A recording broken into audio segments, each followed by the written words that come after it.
Joining us now, Israeli Prime Minister Benjamin Netanyahu. Mr. Prime Minister, welcome back to Special Report. Thank you. Good to be with you, Brett. First of all, let me start at the beginning. Why did you launch this operation now? Because we were facing an imminent threat, a dual existential threat. One, the threat of Iran rushing to weaponize their enriched uranium to make atomic bombs with a specific and declared intent to destroy us. Second, a rush to increase their ballistic missile arsenal into the capacity that they would have 3,600 weapons a year, new weapons within 3 years, 10,000 ballistic missiles, each one weighing a ton, coming in at Mach 6, right into our cities, as you saw today. And then in 6 years, 20,000. That's no country can sustain that, and certainly not a country the size of Israel. So we had to act. It was the 12th hour. We did act to save ourselves, but also, I think, to not only protect ourselves, but protect the world from this incendiary regime. We can't have the world's most dangerous regime have the world's most dangerous weapons. We're protecting ourselves, but by doing so, we're protecting many others. You know, I just want to press you on the intel on the nuclear part. Less than 2 months ago, the new director of national intelligence, Tulsi Gabbard, testified on Capitol Hill, saying that everything had been suspended since 2003 and had not restarted, that the nuclear program had not been restarted by the Iranians. So did something change from end of March until this week? Was the U.S. intel wrong? The intel we got and we shared with the United States was absolutely clear. Was absolutely clear that they were working in a secret plan to weaponize the uranium. They were marching very quickly. They would achieve a test device and possibly an initial device within months and certainly less than a year. That was the intel we shared with the United States. I think we have excellent intel in Iran. I think we've proven that. And that is something that we couldn't possibly accept. Whether it would be 6 months or 12 months or 13 months is immaterial. Once they go that route, it's too late. Mm-hmm. And we will not have a second Holocaust, a nuclear Holocaust. We already had one in the previous century. The Jewish state is not going to have the Holocaust meted on the Jewish people. It's not going to happen. Never again is now, and we had to act now. What is the goal of these strikes? You talked early in one of your speeches after the attacks began with a message directly to the Iranian people. Clearly, some of these strikes have targeted Iranian leadership, military, nuclear scientists, and other leaders. So is regime change part of the effort here? Could certainly be the result because the Iran regime is very weak. I think it's basically left with two things. It's plans to have atomic bombs and ballistic missiles. That's basically what Iran has. They certainly don't have the people. 80% of the people will throw these theological thugs out. I mean, they murder them. They oppress them for 46 years. They've yearned for freedom. I mean, they shoot women because their hair is uncovered. They shoot students. They just suck the oxygen from this brave and gifted people, the Iranian people. And, you know, the Persian people and the Jewish people have had an ancient friendship, goes back to the times of Cyrus the Great. That could happen again. But again, the decision to act, to rise up at this time is the decision of the Iranian people. We decided to act because we saw enough uranium, enriched uranium, for 9 bombs. And all they had to do was weaponize them. We stopped that by we're attacking their nuclear sites. We attacked their chief nuclear scientists working. It's like Hitler's nuclear scientists. Would you leave them? Of course not. We attacked their top command. I can inform you, Brett, that moments ago, we also got the chief intelligence officer and his deputy in Tehran because we're now over the skies of Tehran. Our pilots, our brave pilots, are over the skies of Tehran, and we're targeting military sites, nuclear sites. That's what we're doing to take out those two threats. Unlike the Iranians, who your reporter said correctly, they're targeting our civilians. Yeah. They're bombing our civilians. So that's the difference. They're a terrorist regime. We can't have Iran have nuclear weapons. And by the way, our intel shows that they intend to give these nuclear weapons to their Houthi proxies and others. And that's nuclear terrorism on a global scale. It threatens everyone. And the last thing is they have plans to develop intercontinental ballistic missiles. Right now, 8,000 kilometers, very soon, just at a little distance, and they can reach the eastern seaboard of the United States. These people who chant death to America, tried to assassinate President Trump twice, killed 241 of your Marines in Beirut, killed and injured thousands of American soldiers in Afghanistan and Iraq, tried to bomb a restaurant in Washington, D.C., chant death to America, burn the American flag. Do you want these people to have nuclear weapons and the means to deliver them to your cities? Of course not. Yeah. So we're defending ourselves, but we're also defending the world. I want to talk about the nuclear threat, and I want to talk about President Trump. You just said Iran tried to assassinate President Trump twice. Do you have intel that the assassination attempts on President Trump were directly from Iran? Through proxies, yes. Through their intel, yes. They want to kill him. Look, he's enemy number one. He's a decisive leader. He never took the path that others took to try to bargain with them in a way that is weak, giving them basically a pathway to enrich uranium, which means a pathway to the bomb, padding it with billions and billions of dollars. He took up this fake agreement and basically tore it up. He killed Qasem Soleimani. He made it very clear, including now, you cannot have a nuclear weapon, which means you cannot enrich. He's been very forceful. So for them, he's enemy number one. Yeah. Look, they also tried to kill me, but I'm his junior partner. When did they you understand that President Trump is a great threat to Iran's plans to weaponize nuclear weapons and use them? When did you tell President Trump you were going to launch these strikes? Look, I've been in constant contact with President Trump. We've known each other for many years. And obviously, we informed our American friends and President Trump, our great friend, ahead of time. We did. He knew about it, of course. I mean, there were reports that President Trump kind of helped you achieve your strategic surprise by publicly urging you not to attack when he already knew you had decided to do it. So you were closely coordinating with the U.S. throughout this process. Look, we're fully coordinated, but understand that America, under President Trump, will make the decisions that are best for America. And that's the way it is. He understands that I, as the Prime Minister of Israel, the one and only Jewish state, must make the decisions that are important for the survival of my country, and he will do what is best for America. That is a relationship of mutual respect and mutual confidence. Does Israel have the capacity to strike Iran's nuclear sites deep underground? Well, we've certainly done quite a bit. We've destroyed the main facility in Natanz. That's the main enrichment facility. And if we need to, we'll add whatever is needed. But yes, we're committed to achieving both goals, and I'm not going to get into all of our objectives. I don't want to get into specific operational plans, but it's our existence, but not only ours. I think it's a wider battle here of civilization against barbarism, of good against bad. I mean, this regime, look at what it's done without nuclear weapons. It's just fomented evil everywhere. I mean, they've pushed international terrorism to the hilt into every part of the Middle East, in Syria, in Iraq, Lebanon, where they had Hezbollah, Hamas, where they encouraged the Houthis, the great massacre of October 7th, the Houthis. That's what they're doing when they don't have nuclear weapons, including attacking American targets. Now imagine what they'll do if they had nuclear weapons. And I'm always amazed at people who say they care about America and they don't want a war. They're right. This is a forever war that Iran is doing without nuclear weapons. And imagine what they will do if they have them.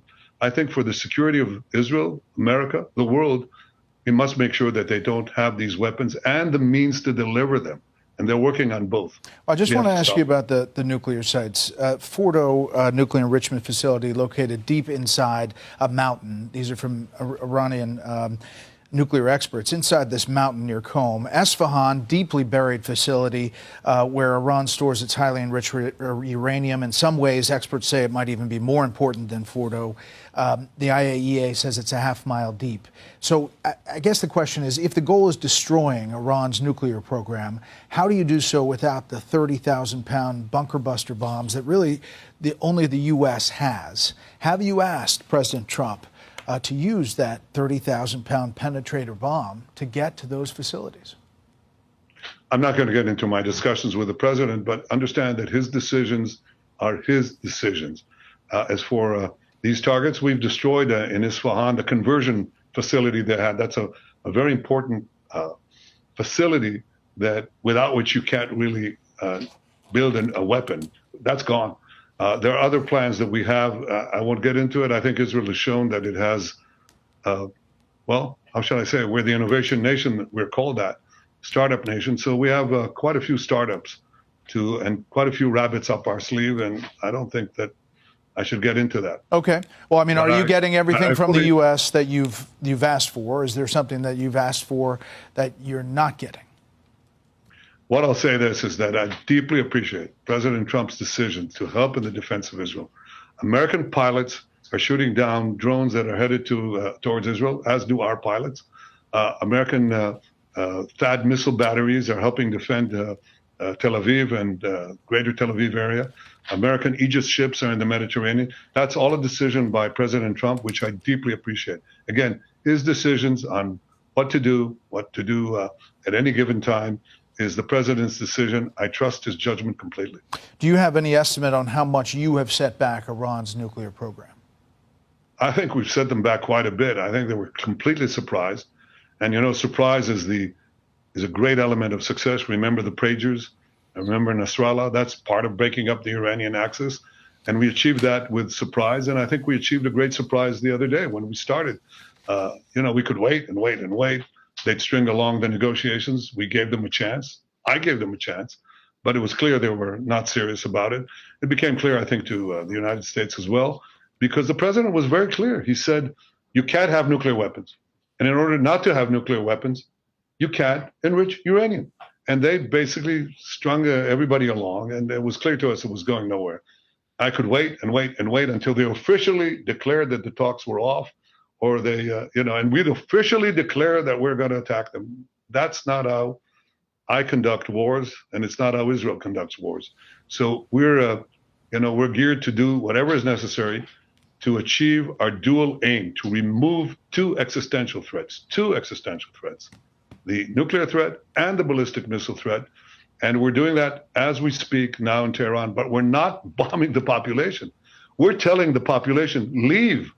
So when we hit the targets embedded in civilian areas, you won't be hurt. And there's now mass migration from Tehran right now. That's what's happening. So because we're giving them forewarning. Mr. Prime Minister, what proportion of Iranian air defenses do you think you've taken out? Back in October, the air defenses were really decimated. Now you say you have kind of control of the skies as you're picking these targets, yet these missiles and drones are still coming your way as they attack, as you point out, civilian areas inside Israel. Well, you're right. First of all, we're doing a lot to prevent a lot of them from coming in, but it's not hermetic. You're quite right. But when I say we have control of the skies, you correctly said that they had a very dense anti-aircraft batteries between the western border of Iran and Tehran, and basically our incredible, there's no other word to describe it, our incredible intel guys and the Mossad, they did wonderful work to peel off the layers of protection that they had, and our pilots took them out. And so we have a free highway to Tehran, and we can now pick off the targets that we need in Tehran and other places without having our planes shot down. And so far, none of them have been shot down. And I hope that continues. But we are absolutely resolute to remove this threat. This is what you have to do when you stand at the brink of catastrophe. And I think it's not just our test. You know, Churchill talked about the slumber of democracies. He said that democracies tend to sleep until the jarring gong of danger wakes them up. Well, sometimes it might not wake them up. Certainly, we didn't need a wake-up gong. I've been talking about the Iranian threat for 40 years. 3 years, I think, 4 years after the Iranian regime, the Ayatollah regime, hijacked Iran and the people of Iran. I said the greatest threat facing Israel and potentially the world is this regime that will try to arm itself with nuclear weapons. And I've devoted a considerable part of my life, in fact, most of my life, to preventing that. And when the gong of danger sounds, and you know it's the last moment, it's the 12th hour, you've got to act. That's what responsible leaders do. And what I seek is that the entire world will do what President Trump is doing. He's standing up for good against evil. He's standing up for the right against the wrong. He's standing up for good against bad. And I think that's very admirable. I salute you for it, President Trump. The president's also, however, Mr. Prime Minister, calling for Iran to get back to the table, to the negotiating table. You don't seem to be saying that that's worth it. How does this end? Well, in fact, I said it is worth it if they'll do what the president wants, and that is eliminate their enrichment capacity. You know, that's a lot better than my country, my forces, my brave pilots having to do it. It's much better than our Mossad operatives on the ground having to do it. But if they don't do it, and they certainly didn't want to do it, it became very clear, we had to act. We don't wait until we have a nuclear holocaust. That's not going to happen again. So how does it end? Well, it'll end when we remove those capacities, and we will. You stop short of killing Iran's civilian leaders, just military commanders, I mentioned, nuclear scientists, but not the supreme leader, Khamenei. There is a Reuters report just moving saying that President Trump in the last couple of days vetoed an Israeli plan to kill Iran's supreme leader, according to 2 U.S. officials. Is that true? Actually, there's so many false reports of conversations that never happened, and I'm not going to get into that, but I can tell you, I think that we do what we need to do. We'll do what we need to do. And I think the United States knows what is good for the United States. And I'm just not going to get it. Okay. That. The Iran foreign minister today told reporters this: if Israel stops attacks on Iran, quote, our responses will stop. The attack on Iran in the midst of nuclear talks clearly demonstrates the Israeli regime's opposition to any form of negotiation. Of the canceled talks that were intended to take place today, he said Iran would have presented a counterproposal that, quote, could have opened doors for an all-out agreement with the Americans. So, again, the foreign minister saying, if you stop, they will stop. What's your response to that? Well, first of all, it's hogwash. While they were negotiating, the Ayatollah himself, Khamenei, tweeted again and again, death to Israel. Israel must be destroyed. So some good faith there, right? Aside from that, they had bad faith because they were cheating. And we saw it in our intel. It was very clear. And the U.S. had that same intel. Believe me, we shared it. We share that intelligence. One of the great things of our unprecedented cooperation that has happened under President Trump is that we share every bit of information. So number one, he's lying. That's not new. Iran lies all the time. They cheat. But the second point is that they say, okay, we'll stop if you stop. Stop what? You'll continue to develop your engines of death, mass death, continue to develop your nuclear bombs, continue to develop the ballistic missiles like the one that fell in Tel Aviv, near Tel Aviv today. I was there, the whole building just slammed through. Children sleeping in their beds, killed. Women sleeping in their beds, killed. Horrible stuff. Yeah, they'll stop and continue to develop the means for our extermination. That's not going to happen. So obviously, that's not said in good faith. The issue here is not de-escalation. The issue here is not ceasefire. The issue here is stopping those things that will threaten our survival. And we're committed to stopping them. And I think we can achieve them. Now, if they are willing to accept President Trump's terms, that's a different matter. I said that months ago. And I said, and in my meeting with the president in Washington, overnight, if you can get a deal that does it, fine. But he didn't, not because the president didn't want it. It's because Iran didn't want it, and they cheated. Overnight, you expanded your airstrikes to include oil and energy infrastructure in Iran. Is that a different phase? What's the point? Well, this was an oil container. It wasn't a production site, but it merely means that we're ready to take whatever action is needed. And of course, we'll take some of those actions in response to what Iran does to us. But as I said, our main targets are the military and nuclear targets, and we're taking them out with the precision and with purpose. We're not hearing much harsh criticism from the Gulf Arab countries. There have been some statements. Saudi Arabia putting out, the Kingdom of Saudi Arabia expresses its condemnation, strong denunciation of the Israeli attacks that targeted the Islamic Republic of Iran, which violated sovereignty. These attacks represent a blatant violation of international laws and norms. That was early on, but not much since then. How do you judge the Gulf states' response to what's happening now? Well, I'll leave that to them. They can speak for themselves. But I truly believe, that we have a great future if we take out Iran. Iran has been the systematic fomenter of wars, sabotage, terrorism. They attacked Aramco, the Saudi oil facilities. They send terrorists everywhere throughout the Middle East. So I think that I have a different conception, a different future. And it was embarked on with the help of President Trump and his leadership in the Abraham Accords, where we signed peace treaties with 4 Arab states, expanding the peace, something that wasn't done for a quarter of a century. And I believe that we'll have opportunities to expand the peace as well with other of the Arab states next to us. I think they understand that Iran is a mortal threat to them as well. They have their eyes on their oil facilities. They want the waterways with the Houthis. They want to conquer the Middle East. And the one obstacle they've had so far is the state of Israel, because we're the ones fighting Iranians. And the other obstacle they have is President Trump. And I think, I'll tell you, they think that President Trump is an enormous obstacle. They think that Israel is a very big obstacle. And they're out to get us both. In fact, they tried to kill me too. They fired a missile into my bedroom window. They missed. Wow. The Saudi Crown Prince, as you remember, in September of 23, told me he was getting closer every day to recognizing Israel and normalization. The very next day, you repeated that to me. Take a listen. Reports that you had suspended talks. No, that's not true. Not true. So you think, if you were to characterize it, are you close? Every day we get closer. I know you heard those words from the Saudi Crown Prince. What was your response? Well, I was delighted to hear what he had to say, and to borrow a phrase, I think we're getting closer to peace every day that passes. Obviously, October 7th was just a few days later. Can you get back to that moment, pre-October 7th?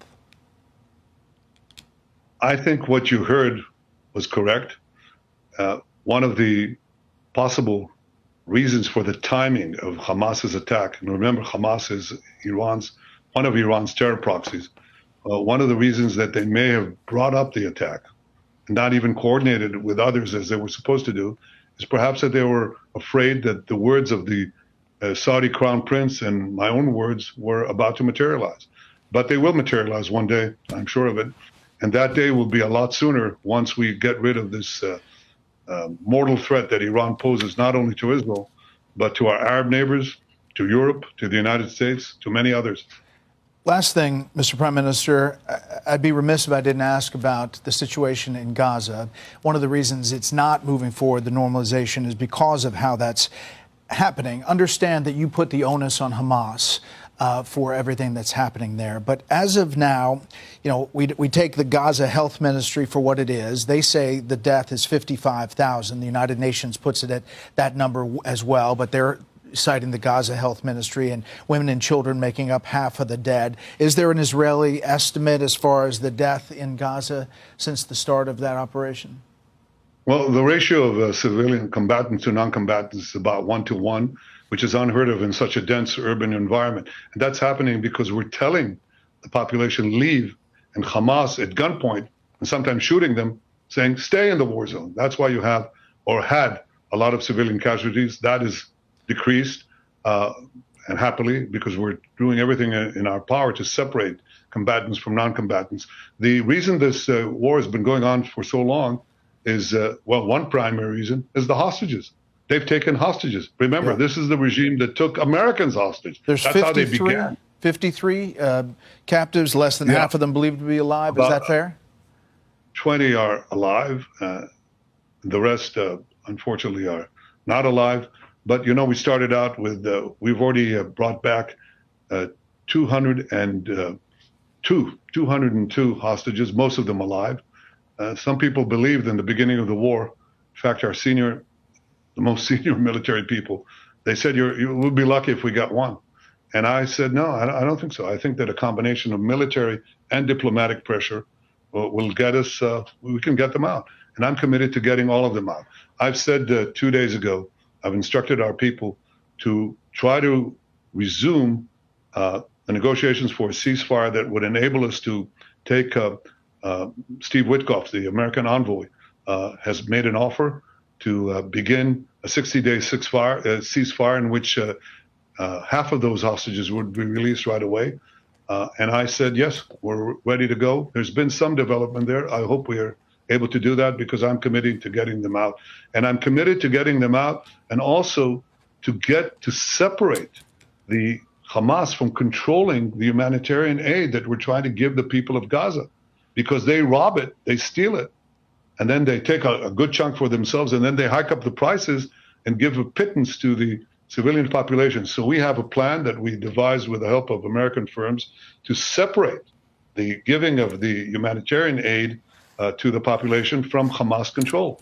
And we're accused of starvation policies and all these other demonizations and vilifications against Israel.